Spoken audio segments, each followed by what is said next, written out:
Olá pessoal, tudo bem? Tudo tranquilo com vocês? Galerinha, vamos para a nossa segunda parte da aula passada, falar sobre a nossa circulação sanguínea. Então fica aí até o final que vai estar demais nossa aula e se liga aí. Vamos lá, nossa aulinha de ciência do 8º ano. E aqui é o professor Jonas Souza e vamos falar sobre a circulação sanguínea. Pessoal, nós sabemos o seguinte, em relação ao nosso corpo, maior parte dele ele está do coração para baixo, né? Então significa o quê? Que o sangue ele vai ter que retornar para o coração. Então como é que acontece esse retorno do sangue para o nosso coração? É muito simples. Vai observar aí a perna, ó. E aí a perna, nós vamos ter os músculos e no meio aí, ó, se você observar, as veias elas vão estar muito mais voltadas para o lado interior do corpo. Por que isso? Porque os músculos eles vão friccionar, então vai diminuir o calibre das veias, fazendo com que o fluxo ele seja mais intenso, fazendo então ele chegar ao coração da forma correta. Então observa aí, ó, o sangue ele vai retornar desta forma. E aí, ó, se a gente for observar, o que vai acontecer aí, ó? Os músculos eles vão, de certa forma, eles vão empurrar essa veia, fazendo com que esse sangue ele tenha esse sangue ele consiga chegar até o coração da melhor forma possível. E vocês lembram que eu disse o seguinte, que as nossas veias elas vai ter válvulas, e essas válvulas é justamente para impedir que o sangue ele retorne, certo? Mas professor, será que isso pode falhar? Esse sangue pode voltar? Pode sim, e quando ele falha, ele vai se transformar nisso daí, ó. O que significa isso aí que a galera chama de veia quebrada? É nada mais nada menos essas válvulas que deu algum defeito e esse sangue acabou voltando um pouco, certo? E aí ficando mais largo aí na região onde tem essas válvulas. E isso nós chamamos de veias varicosas, certo? E aí tem um problema até relacionado a isso, é que a partir assim de uma certa idade você vai ter que usar a meia, certo? Então uma meia que é justamente para evitar fazer com que o sangue ele chegue ao coração da forma mais adequada possível. Quando isso não acontece, pode causar problemas circulatórios, certo? Podendo causar aí, no caso aí, podendo até provocar problemas como trombose, né? Então seguindo aqui adiante, vamos lá para a nossa circulação. Pessoal, a nossa circulação ela é fechada. Quando eu digo que a circulação do nosso corpo é uma circulação fechada, eu quero dizer que o sangue que vai, ele volta novamente para o coração. Ó. O sangue sai do coração e ele volta novamente para o coração. Isso nós chamamos de circulação fechada, certo? E ela vai ser também uma circulação dupla. Por que vai ser uma circulação dupla, professor? Porque nós vamos ter a circulação sistêmica e a circulação pulmonar. Vamos ter essas duas circulações, a circulação sistêmica e a circulação pulmonar. Então, a circulação sistêmica é aquela que vai para o corpo e a circulação pulmonar é aquela que vai para os pulmões. E como é que funciona isso, professor? Aí vamos lá ver como isso funciona. Então, observe aí para a gente entender como é que funciona. Circulação sistêmica, o sangue flui pelo corpo. Como assim? Ó, se a gente for observar aí, ó, eu tenho aí o coração e tenho o corpo. Esse desenho aí esquemático, ele vai mostrar para você mais ou menos como isso funciona. Então, se liga aí, porque isso vai estar bem legal. Quando eu digo o seguinte, que o sangue ele vai para o corpo, aqui é como se eu tivesse a cabeça do indivíduo. Aqui, ó, aqui é como se fosse a cabeça. E aqui é como se fosse o corpo, certo? Nesse esquema. Então significa o quê? Que o sangue ele entra aqui, ó, ele vai aqui e percorre todo esse caminho aqui, alimenta o corpo. Do corpo esse sangue recebe as impurezas das células e as excretas, e aí, ó, certo? Ele volta para cá, como por exemplo o gás carbônico. E aqui, ó, o que acontece? Vai acontecer a segunda parte. Então essa é a primeira parte. Circulação sistêmica é aquela que o sangue vai fluir para o corpo. Entenda bem, certo? Vamos para a próxima? A próxima vamos ter a circulação pulmonar. E na circulação pulmonar o que vai acontecer? A troca respiratória, certo? Então, ó, imagina aí como é que funciona. Eu tenho aqui o coração, certo? E aí, ó, esse sangue ele vai ser levado para cá, para os pulmões, e aqui no pulmão vai acontecer então a renovação dos gases, botando então um gás limpo, certo? E um gás para ser distribuído para as demais células. Então, circulação sistêmica é aquela que vai para o corpo, circulação pulmonar é aquela circulação que vai para os pulmões e aí retorna novamente para o coração distribuir esses gases, por exemplo, o oxigênio, para as demais células do corpo, certo? Então, seguindo aqui adiante, vamos lá. Como acontece então de fato essa circulação? Observe aí que eu tenho um exemplo bem legal para você. Então, primeira coisa que vai acontecer, ó, o sangue ele volta para o coração.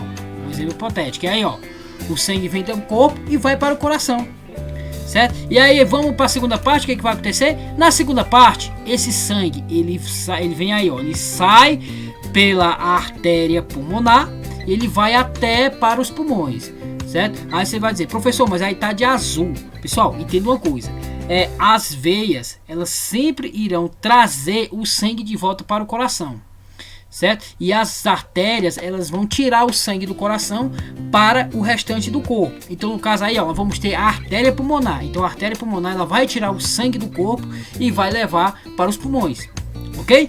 Então vamos para a segunda parte aí. O que vai acontecer? O sangue vai para os pulmões. Terminou aí, ó, o sangue foi para os pulmões. E aí vamos para a segunda parte. Esse sangue ele vai retornar para o coração, certo? Então ele vem por onde? Ele vai vir pelas veias pulmonares. Então as veias pulmonares elas irão trazer novamente esse sangue oxigenado para o coração, certo? E aí vamos para a quarta parte. O que vai acontecer? Ó, o sangue retorna dos pulmões e aí vamos para a segunda, para a quarta parte, que é essa parte aí que o sangue volta para o corpo e o sangue volta aí, ó, bem limpinho. Então entendeu o esquema? O sangue vem pro coração, certo? Ele vai vir pela veia cava inferior e a veia cava superior. Ele vai entrar no átrio direito, ok? Do átrio direito ele vai passar pela válvula tricúspide, certo? Se a gente for observar o nosso coração, o coração é tetracavitário, ou seja, ele vai ter 4 cavidades. Vamos ter o átrio, o ventrículo, o átrio direito, ventrículo direito, átrio esquerdo, ventrículo esquerdo, certo? Então, se a gente for prestar atenção aí, ó, o sangue que eu estava explicando para vocês, o sangue ele vai vir pela veia cava superior e a veia cava inferior. Ele vai entrar no átrio direito, passa pela válvula tricúspide e vai para o ventrículo direito. Do ventrículo direito ele vai passar pela semilunar e vai para a aorta, certo? No caso aí, se for para distribuir para o corpo, mas ele também pode ir para os pulmões. Então, para ir para os pulmões, ele vai entrar na artéria pulmonar, certo? Então, na artéria pulmonar, ele vai direto para os pulmões e lá nos pulmões vai acontecer o que? A hematose, ou seja, a troca respiratória, o equilíbrio dos gases. Então, vai acontecer lá, ó, a troca respiratória. Então lá nos pulmões acontece a troca respiratória e essa troca respiratória vai então trocar o gás oxigênio, vai trazer gás oxigênio para as demais partes do corpo, ok? Então depois o que acontece? Quando esse sangue retorna para o coração, ele já vai voltar já rico em oxigênio, ele vai então percorrer pela artéria aorta, certo? E a partir da artéria aorta, o que vai acontecer? Ele vai ser distribuído novamente para o corpo, ok? Então é assim que funciona, certo? O nosso corpo. Então, seguindo aqui adiante, frequência cardíaca. O que seria a frequência cardíaca? Pessoal, a frequência cardíaca ela está relacionada com o batimento do coração por minutos. E aí no adulto, o que nós vamos observar? Que geralmente ele bate em torno de 60 a 70 batimentos por minuto. Escute bem, geralmente ele bate entre 60 e 70 batimentos por minuto.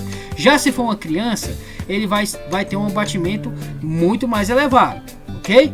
E se for um idoso, esse batimento ele vai diminuir. E quais são os fatores que vão influenciar nessa frequência cardíaca? Aí vamos ver aí, ó, exercícios físicos, doenças, sustos, emoções. Então isso aí vai fazer o quê? Com que o coração ele possa ser acelerado, essa frequência cardíaca ele possa acelerar, ok?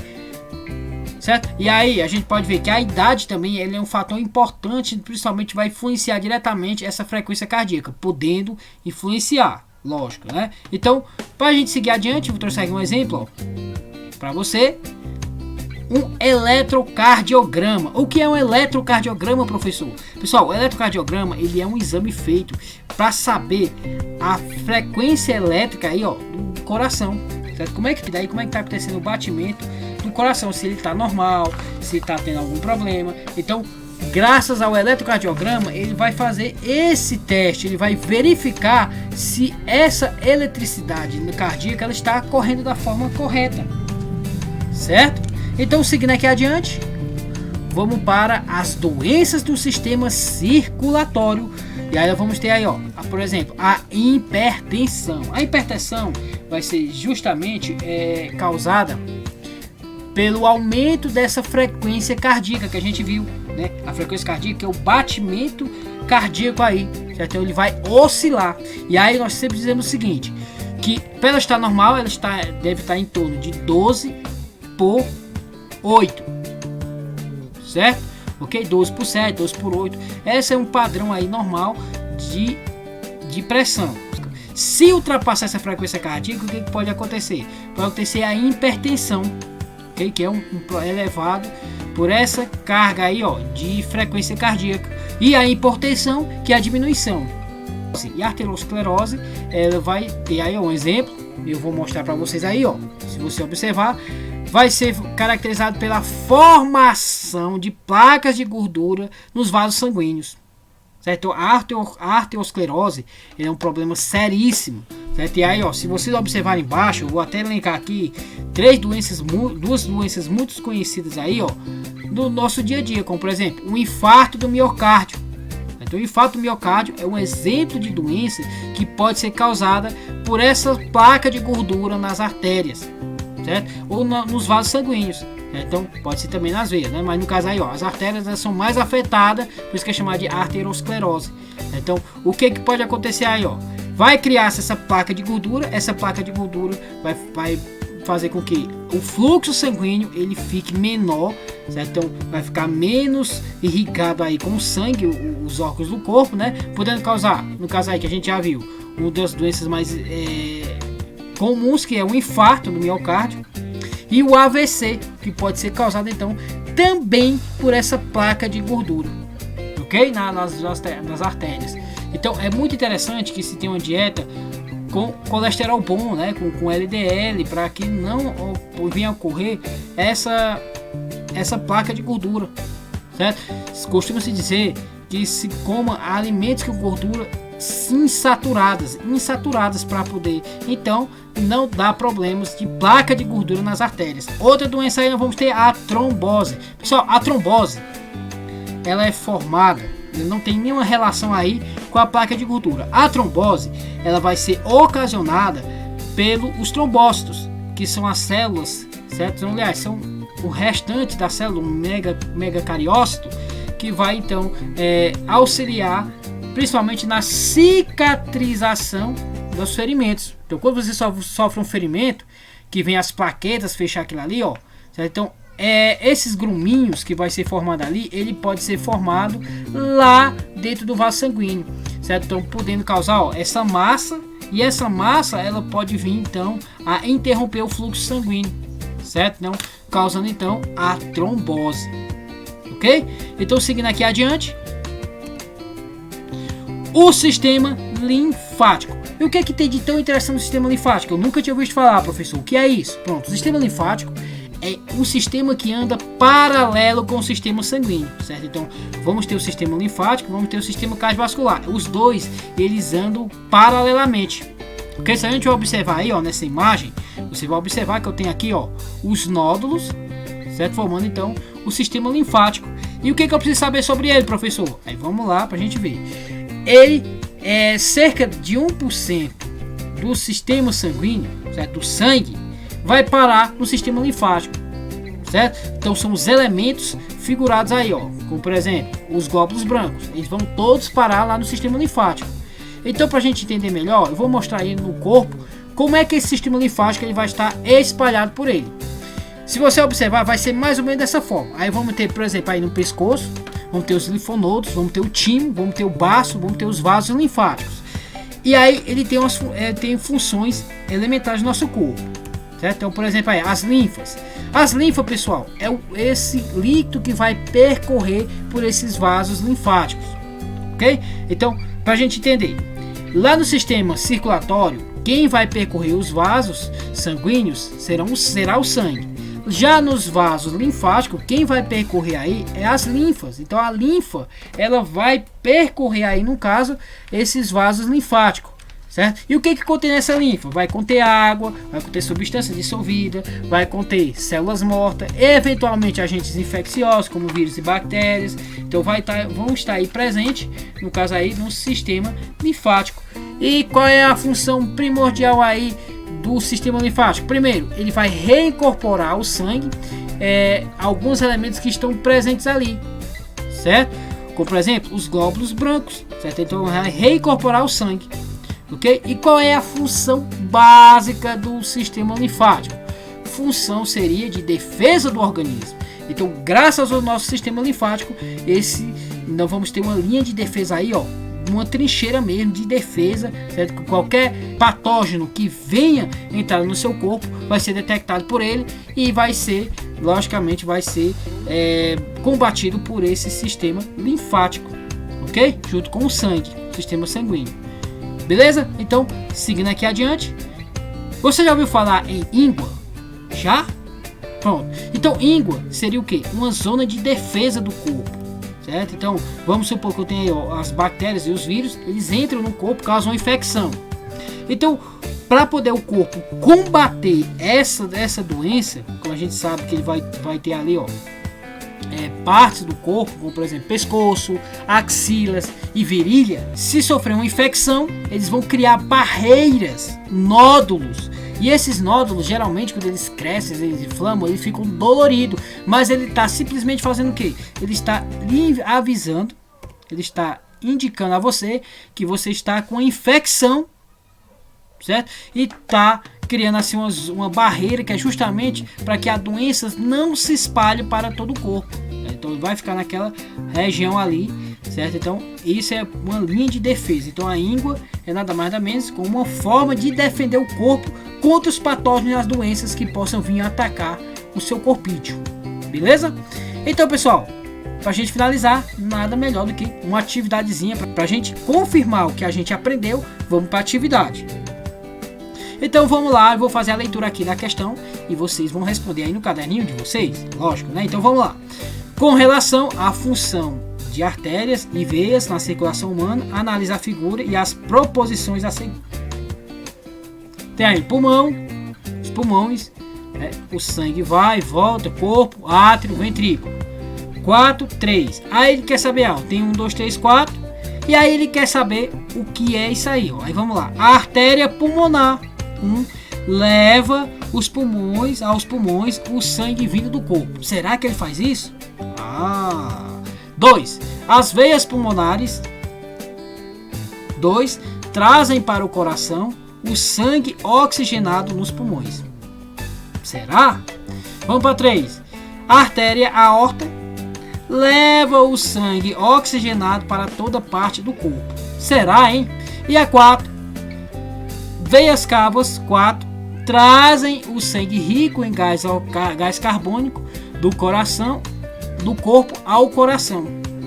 Estão corretos aí qual? Aí você vai me dizer qual é a opção que vai estar correta. Certo? Então vamos para a segunda questão. Na segunda questão nós temos o seguinte: o sangue circula por todo o corpo, garantindo que desse modo o transporte de substâncias pelo organismo. Para realizar um circuito completo, o sangue passa 2 vezes pelo coração.